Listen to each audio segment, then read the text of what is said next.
The key messages about mental health problems are that they range from worries about everyday life right through to the most serious and disabling mental illnesses like dementia, schizophrenia, or bipolar disorder.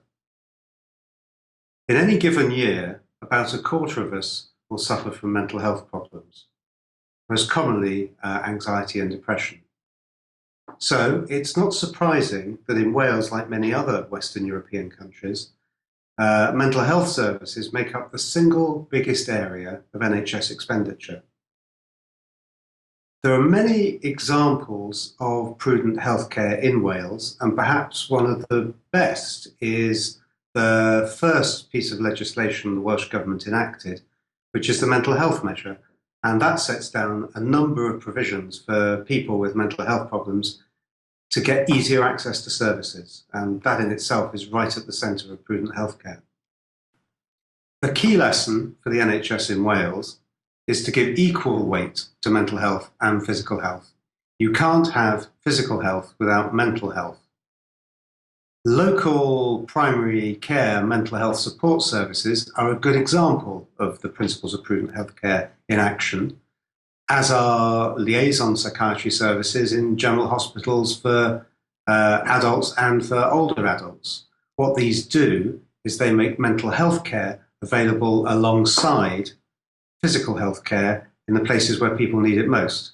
One of the most surprising things about prudent mental health care is the World Health Organization estimate that mental health problems are one of the biggest causes of disability across the world.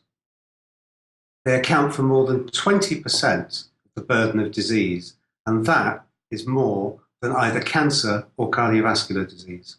Prudent mental health care fits into the general picture about prudent health care because there is no health without mental health. Good mental health requires a new relationship between the public and the NHS and government. There are things people can do themselves.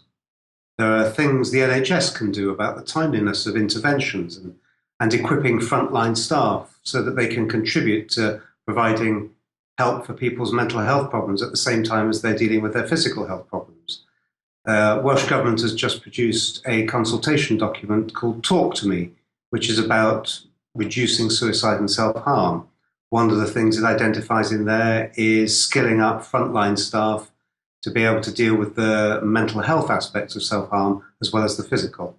For successful prudent mental health care, there has to be a relationship between the people using the services and the people providing it.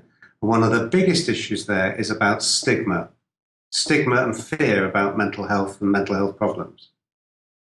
It's often stigma is what stops people seeking help in the first place, fear about what might happen to them, or fear that their problems won't be taken seriously.